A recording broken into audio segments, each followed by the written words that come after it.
warahmatullahi wabarakatuh. Waalaikumsalam warahmatullahi wabarakatuh. Selamat pagi anak-anak. Selamat Pagi, pagi, Bu. Bu. Gimana, sudah sarapan semuanya? Sudah. Hari ini sudah siap untuk belajar PAI dengan Bu Rosi? Sudah. Iya.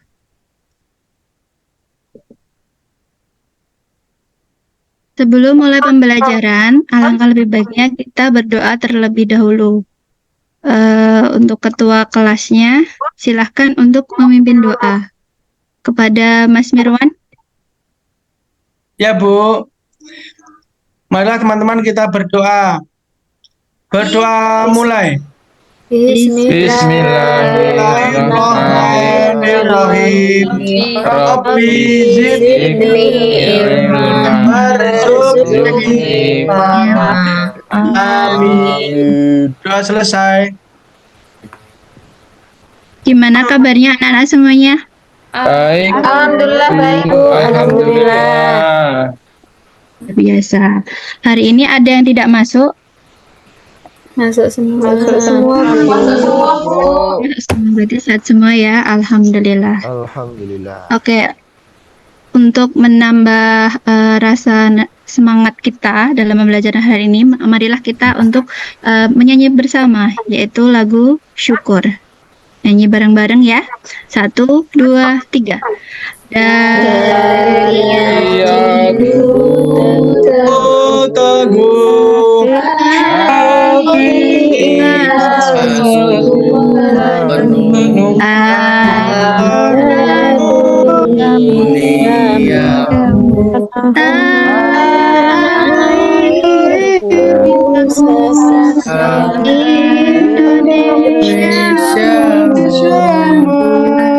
syukur aku sembahkan Tuhan.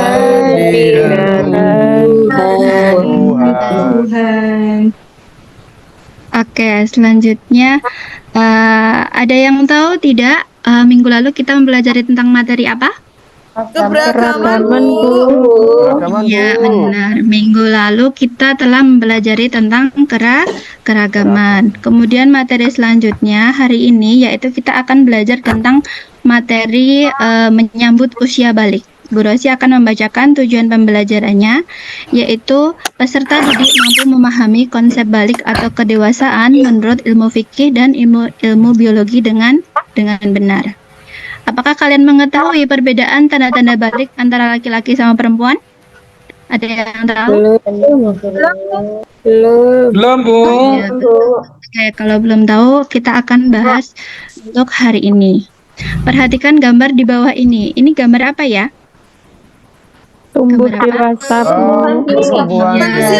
Manusia akan terus bertumbuh. Nah, di gambar ini dicontohkan manusia itu bertumbuh dari bayi, kemudian anak-anak, pra-remaja, remaja, dewasa, hingga lanjut usia.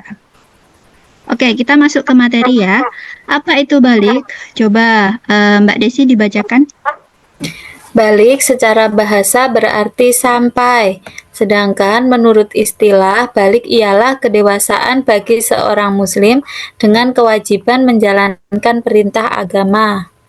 Ya, jadi untuk balik itu sendiri itu artinya sampai apa Ibu? Sampai pada masa kedewasaan bagi seorang muslim dengan kewajiban menjalankan perintah agama. Kemudian tanda-tanda balik bagi perempuan sama laki-laki itu dibedakan dalam ilmu fikih sama ilmu biologi. Kalau untuk ilmu fikih, untuk laki-laki itu mengalami mimpi basah, dan untuk perempuan mengalami haid atau menstruasi. Kemudian tanda-tanda balik dalam ilmu biologi itu untuk laki-laki ada beberapa. Yang pertama tumbuh jakun, kemudian suara berubah, kemudian tumbuh rambut di bagian tertentu dalam tubuhnya.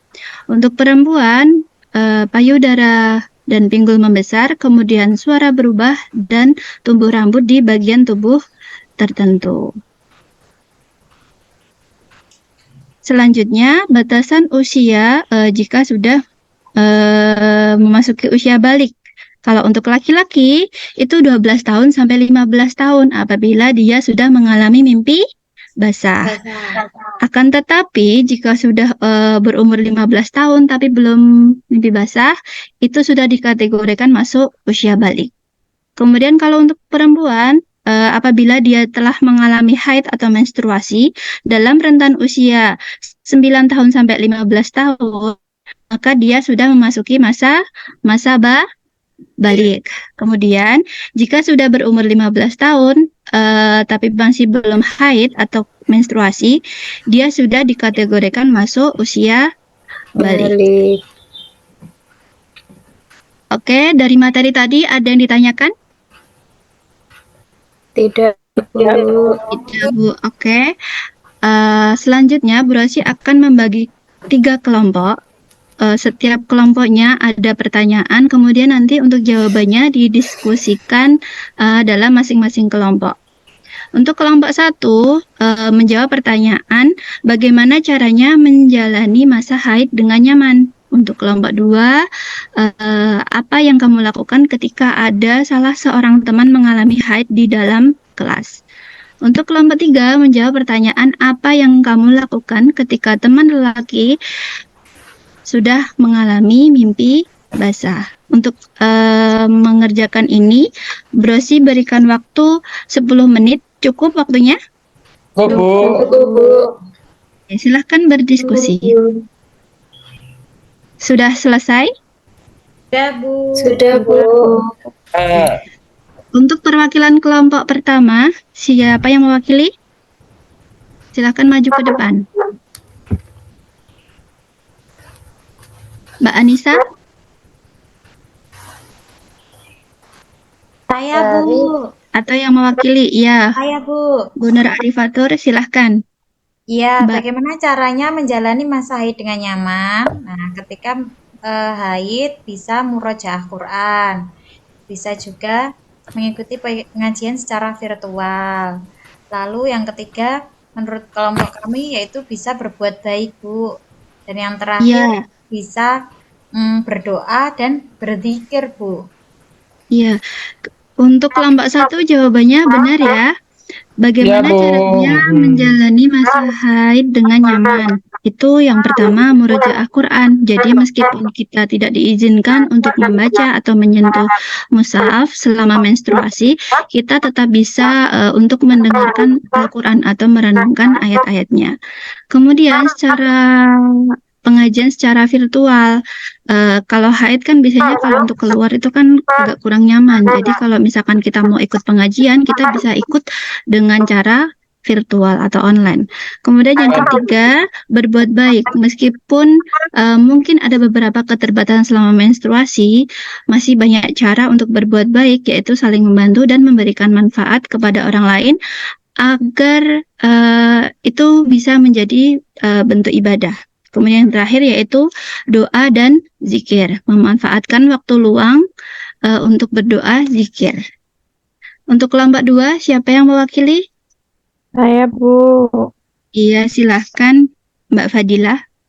Ketika ada salah seorang teman yang mengalami haid di kelas, yang saya lakukan adalah memberi dukungan tanpa membuatnya malu, kemudian memberikan dia privasi dan membantu dengan perlengkapan jika membutuhkan pembalut atau sesuatu yang lain. Kemudian saya tidak akan menertawakan atau mengomentari yang merasa dia tidak nyaman. Iya, untuk jawaban kedua, kelompok 2 juga benar ya. Iya, Apa yang Bu. kamu lakukan ketika ada salah seorang teman mengalami haid di dalam kelas? Jadi kita harus memberikan dukungan, kemudian memberikan privasi dengan cara menawarkan jaket atau sesuatu untuk menutupi pinggangnya apabila saat dia ingin berdiri atau untuk jalan keluar gitu. Kemudian membantunya dengan memberikan perlengkapan seperti pembalut atau sesuatu yang dia butuhkan. Kemudian tidak menertawakan atau mengomentari yang membuatnya tidak nyaman.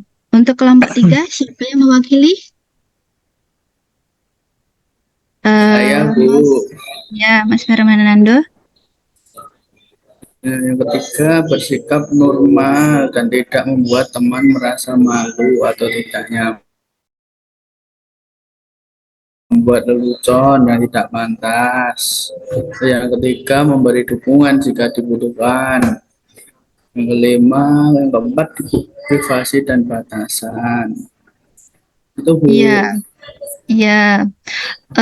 Untuk jawaban kelompok 3 juga benar, Masya Allah. Yang pertama yaitu apa yang kamu lakukan ketika teman lelaki kamu sudah mengalami basah. Yang pertama itu bersikap normal dan tidak membuat teman itu merasa malu atau tidak nyaman. Kemudian tidak membuat lelucon yang tidak pantas, yang mungkin membuatnya juga tidak nyaman. Kemudian memberikan dukungan jika dibutuhkan, seperti jika teman perlu berbicara atau bercerita. Nah, kita menjadi pendengar yang baik. Kemudian menjaga privasi atau batasan. Ketika teman sudah bercerita, kita yang menjaga privasinya, jangan menceritakan ke yang lain ketika si teman kita yang berbicara tidak mengizinkan. Oke, kita tepuk tangan untuk ketiga kelompok semuanya memberikan jawaban Makasih, yang Bu. benar. Kemudian untuk untuk materi tadi ada yang ditanyakan? Apa sudah jelas semuanya? Saya Bu mau tanya Bu. Mbak Lina ada yang Oh tanya. iya, silahkan Mbak Lina. Ya, misalnya Bu, kalau ada orang yang haid itu boleh masuk masjid tidak Bu? Iya, kalau untuk sedang haid, kita diperbolehkan masuk dan berjalan di dalam masjid. Akan tetapi dengan syarat darah haidnya itu tidak boleh jatuh ke area masjid. Tapi kalau untuk berdiam diri lama-lama di masjid itu kita tidak diperbolehkan. Cukup jelas, Mbak Lina? Jelas Bu, terima kasih Guru. Iya. Kemudian untuk kesimpulan pembelajaran hari ini, yang pertama yaitu balik adalah tanda kedewasaan dalam agama Islam. Kemudian kalau sudah balik berarti kita sudah memiliki tanggung jawab. Tanggung jawabnya seperti apa? Sholat, Puasa. kemudian berbuat baik. Kemudian tanda balik bagi laki-laki dan perempuan itu ada perbedaan. Dalam segi ilmu fikih, itu kalau laki-laki mengalami apa? Mimpi basah. Nah, laki-laki mengalami basah, sedangkan untuk perempuan mengalami haid. Oke. Kemudian dalam ilmu biologi untuk laki-laki sendiri itu ada beberapa, salah satunya tumbuh jakun. Kalau untuk perempuan itu payudara dan pinggul membesar, dan juga tumbuh rambut di area tertentu dalam tubuh. Sudah paham anak-anak? Sudah, Bu. Refleksi hari ini. Apakah pembelajaran hari ini menyenangkan? Menyenangkan, Bu. Hal apa saja yang sudah kamu kuasai pada pembelajaran hari ini? Tanda-tanda balik. Tanda balik. Kemudian pengertian balik sudah mengerti ya? Ya, Bu. Dan apakah ada hal yang kamu belum kuasai tentang pembelajaran hari ini? Tidak, Bu. Tidak, Bu. Sudah paham.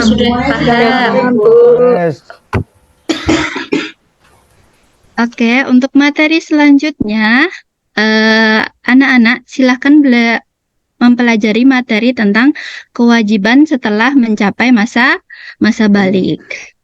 Kita akan diskusikan bersama pada pertemuan selanjutnya. Kemudian berikut ini Bu Rosi akan menampilkan sebuah video sebagai gambaran untuk materi yang akan dipelajari minggu depan. Bu, izin keluar. Oh ya.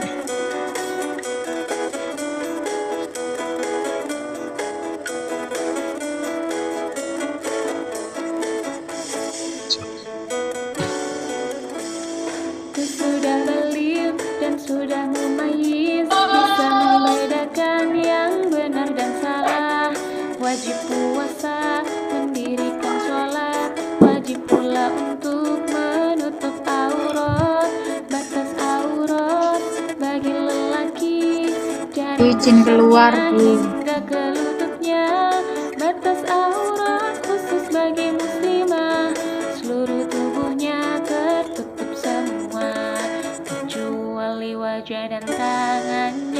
Oke. Tadi adalah video untuk gambaran pertemuan untuk minggu depan, dan karena waktunya sudah menunjukkan istirahat, marilah kita tutup pembelajaran pada pagi hari ini dengan doa penutup majelis bersama-sama. Subhanakallahumma astaghfiruka asyhadu an la ilaha illa anta astaghfiruka wa atubu ilaik. Saya cukupkan sekian pembelajaran hari ini. Wassalamualaikum warahmatullahi wabarakatuh. Waalaikumsalam warahmatullahi wabarakatuh. Lanjut jam berapa ini nanti?